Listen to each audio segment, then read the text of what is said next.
नमस्कार, आपका LLC सोवलमाश channel के स्पेशलिस्ट टाइम कार्यक्रम में स्वागत है। आज हम परियोजना की घटनाओं पर चर्चा करेंगे और आपके सवालों के जवाब देंगे। नमस्कार सम्मानित निवेशकों, परियोजना के प्रतिभागियों और साझेदारों, सभी को नमस्कार। आप सभी का यहाँ पर स्वागत है। वास्तुकला नगर नियोजन समाधान, तो हम वास्तुकला विभाग मोसगौर आर्किटेक्चर के साथ लगातार नियमित रूप से और पूरी प्रतिबद्धता के साथ संवाद कर रहे हैं ताकि सभी आवश्यक मुद्दों और विचारों पर स्पष्टता और समझ बनी रहे। वे अपनी टिप्पणियां भेजते हैं, हमें भेजते हैं, हम उन्हें वापस अपलोड करते हैं। कभी कभी इसमें थोड़ा अधिक समय भी लग सकता है। इस तरह की स्थिति आधारित काम चल रही है। असल में कुछ इसी तरह की प्रक्रिया तब भी हुई थी जब हमने अपूर्ण निर्माणाधीन संपत्ति पर स्वामित्व का अधिकार पंजीकृत कराया था।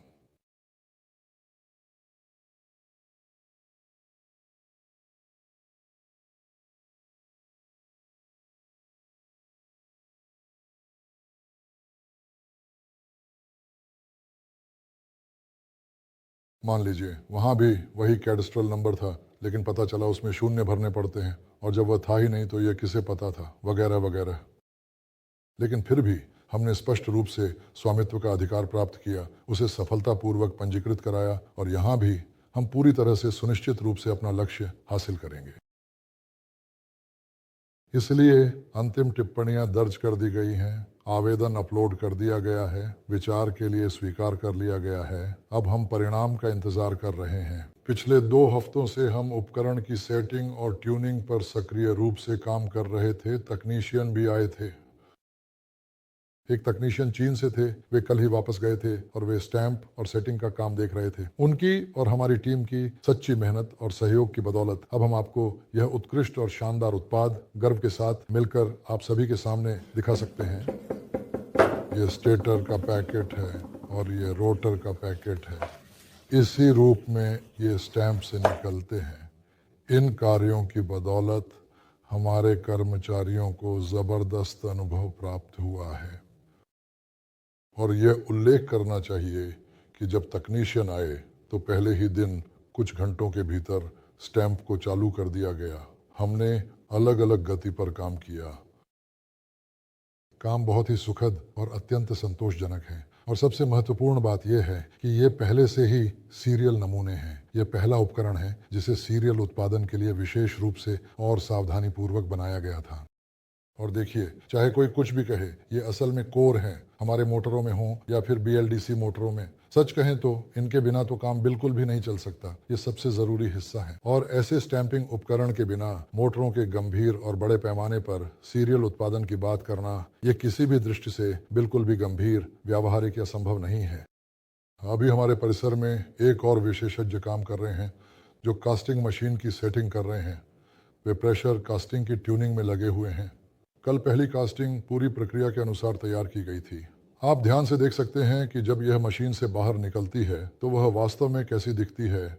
थोड़ा विस्तार से, प्रेशर कास्टिंग, ये जो छोटी सी चीज़ है जो बाहर निकली हुई है, इसे प्रेस रेजिड्यू कहा जाता है, और इसे इस स्थिति से इस स्थिति तक लाया गया है। अहमद ने कड़ाही में पिघले धातु की मात्रा को सेट किया।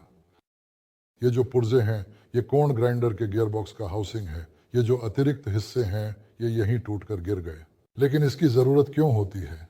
जब यहाँ से पिघला हुआ धातु गेट्स के ज़रिए जाता है तो वह मोल्ड को भरता है, और यहाँ पर कचरा वगैरह सब इसी हिस्से में चला जाता है ताकि कास्टिंग की गुणवत्ता उच्च बनी रहे।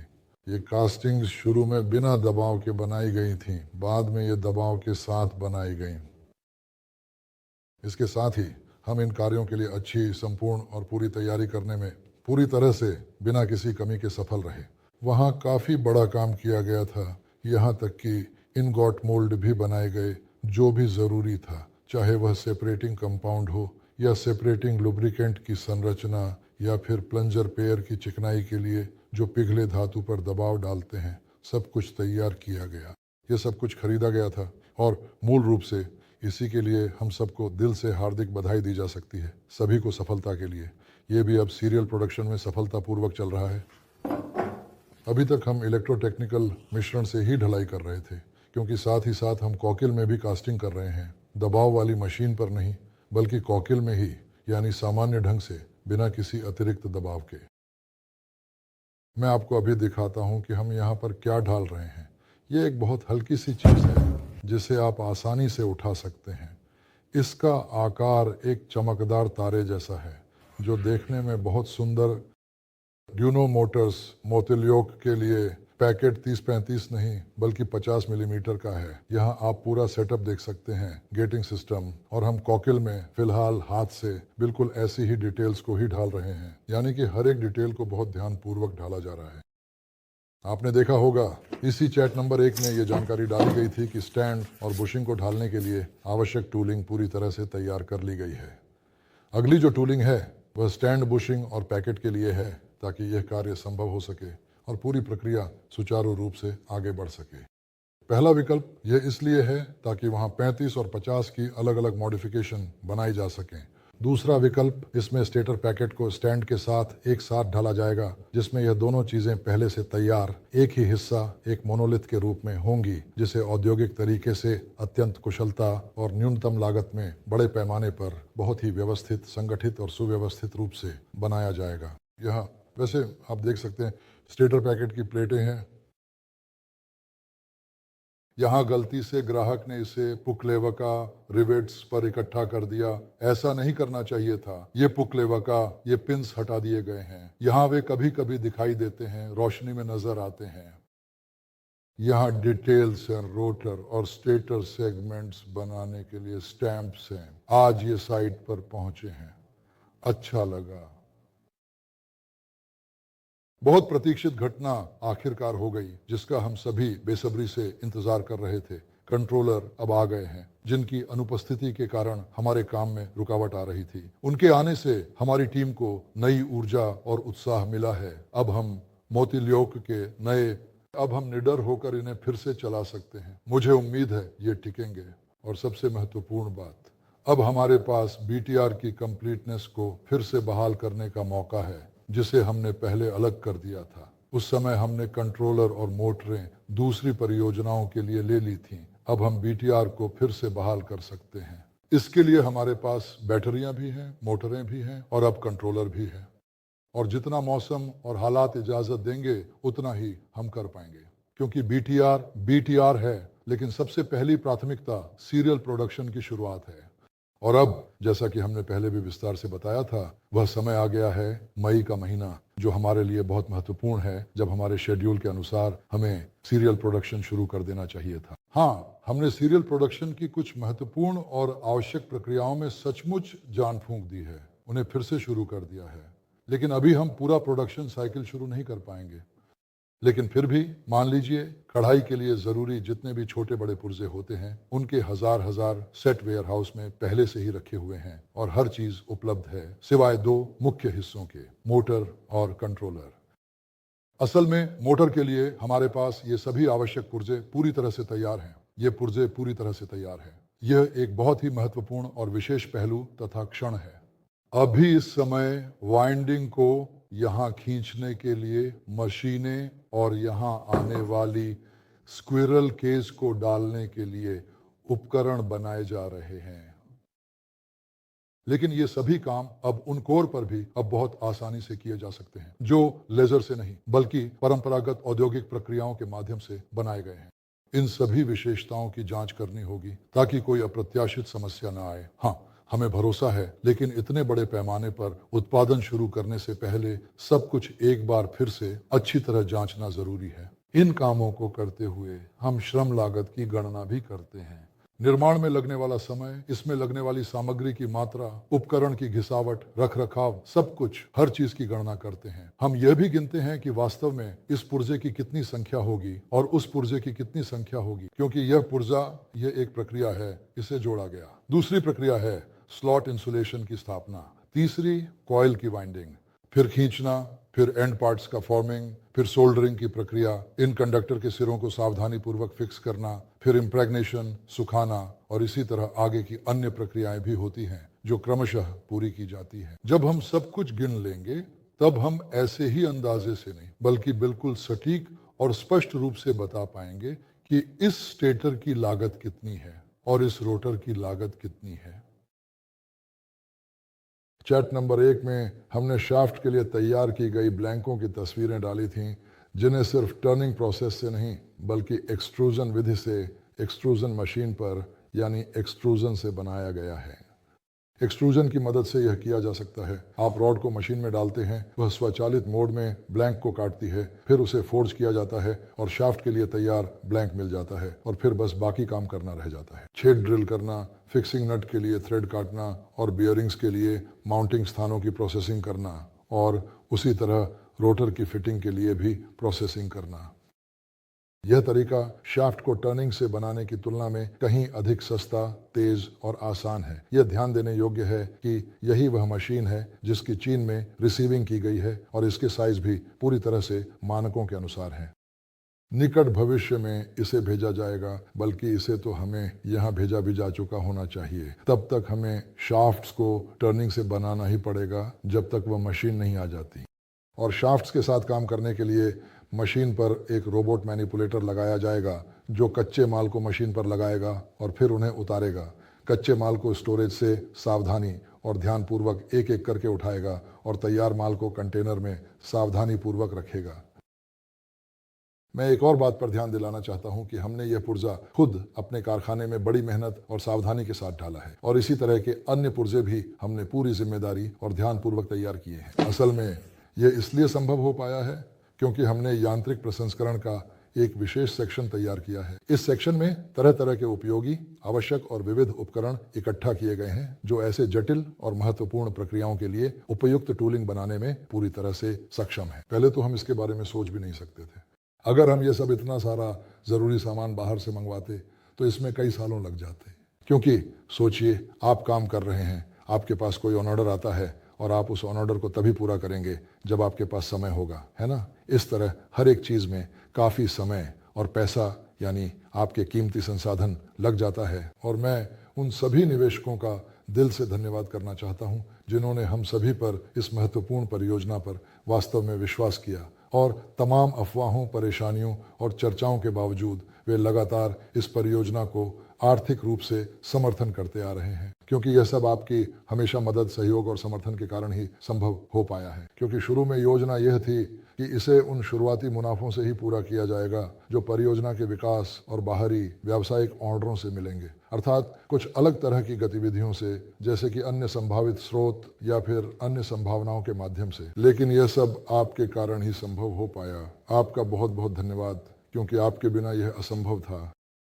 लेकिन इसी तरह हर बार जब भी ऐसी कोई धनराशि आती है तो परियोजना की व्यावसायिक आकर्षकता और भी बढ़ती जाती है, बस लगातार बढ़ रही है और इसके प्रति लोगों का नज़रिया भी बहुत गंभीरता से बदल रहा है।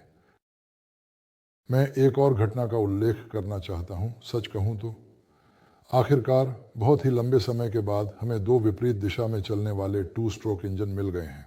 ये ऐसे छोटे छोटे और कॉम्पैक्ट इंजन हैं जिनमें सिलेंडर क्षैतिज रूप से लगे हुए हैं, यानी ये हॉरिजॉन्टल अपोजिट इंजन हैं जिन्हें हम आमतौर पर जानते हैं। इनकी मदद से हम मोतिल्योक मॉडल को रिचार्जेबल बना सकेंगे, जिससे इसे बार बार चार्ज करना आसान हो जाएगा और उपयोगकर्ताओं को अधिक सुविधा मिलेगी। ऐसा इसलिए संभव होगा क्योंकि इस इंजन में एक जनरेटर लगाया जाएगा जो वाहन के चलते समय बैटरी। इससे क्या फ़ायदा होगा? सबसे पहले मोतिल्योक को हर समय उड़ान में रहने की ज़रूरत नहीं होगी। वह कहीं भी जब भी ज़रूरत के हिसाब से उतर सकता है, चार्ज हो सकता है और फिर अपनी उड़ान जारी रख सकता है। ये उड़ान की दूरी, उड़ान में रहने का समय और उन कार्यों की विविधता को बढ़ाता है जिन्हें यह पूरा कर सकता है। इसे बिना जनरेटर के भी आसानी से बनाया जा सकता है। अलग अलग विकल्प हो सकते हैं, लेकिन फिर भी अब यह वास्तव में पूरी तरह से संभव हो गया है अब के समय में। और इस तरह के हाइब्रिड वर्जन सीधे नहीं लेकिन चार्जिंग के साथ अब उपलब्ध है। यह वर्जन वास्तव में बहुत दिलचस्प है। मुझे उम्मीद है कि इसकी मांग निश्चित रूप से जरूर होगी। धन्यवाद। कोई सवाल? क्या 2025 के लिए 2026 की वसंत ऋतु में डिविडेंड मिलने की संभावना है, या यह स्पष्ट है कि सबसे अच्छा मामला भी 2027 में ही डिविडेंड की उम्मीद की जा सकती है? समझिए, बात यह है कि दरअसल वास्तव में मुझे यकीन नहीं है कि हम 2025 के लिए मौजूदा हालात और संचालन की अनुमति को देखते हुए ऐसा कर पाएंगे, क्योंकि हमें सबसे पहले अनुमति चाहिए, बल्कि कहें तो निर्माण कार्य की समाप्ति का निर्णय और प्रमाण पत्र प्राप्त करना होगा। फिर उसके बाद संचालन की अनुमति लेने के लिए 1 महीना लगेगा। यह हमारे लिए मार्च अप्रैल में पूरा होता है और फिर आखिरकार हम मई में प्रमाण पत्र प्राप्त करते हैं, जो हमारी उपलब्धि का प्रमाण है। और हमारे पास महीना है, यानी जून, संचालन में डालने की अनुमति। 6 महीने नहीं, 6 महीने में सब कुछ शुरू करना नहीं। बात यह है कि हम मुख्य रूप से उत्पादन स्थापित करने में लगे रहेंगे। ये अवधि काफ़ी खर्चीली होती है। हाँ, हमें कुछ लाभ मिलेगा, लेकिन ये अभी वो मात्रा नहीं है। बिक्री के लिए अभी मैं और पूरी टीम बहुत जल्दी में है, क्योंकि हमें उन सभी ज़रूरी और महत्वपूर्ण कामों को पूरा करना है जो हमें कम से कम समय में डीलरों को उत्पाद सौंपने और पहली खेप के दौरान कोण ग्राइंडर जारी करने की अनुमति देंगे।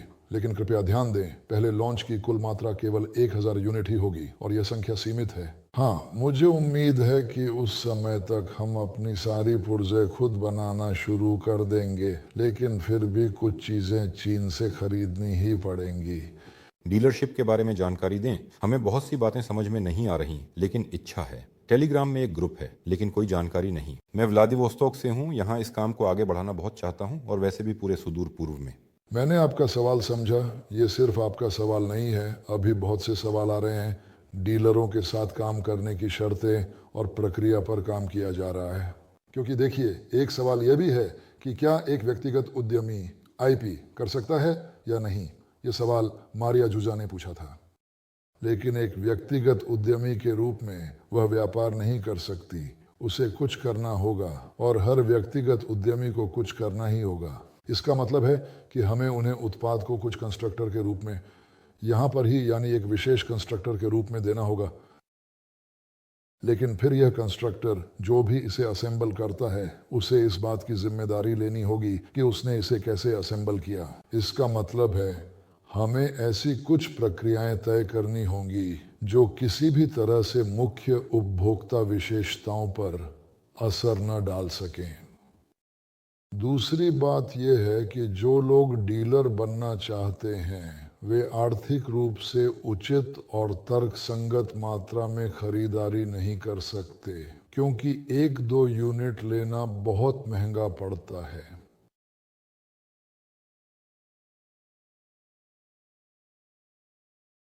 यहाँ भी कोई समाधान निकालना जरूरी है। इसलिए हम आपके सवालों के आधार पर इस पर काम कर रहे हैं। आप सवाल पूछते हैं, हम विचार करते हैं और देखते हैं कि इसे कैसे किया जा सकता है। हर सवाल डीलरों के साथ संबंधों के विकास और डीलरशिप की शर्तों के निर्माण की नींव बनता है।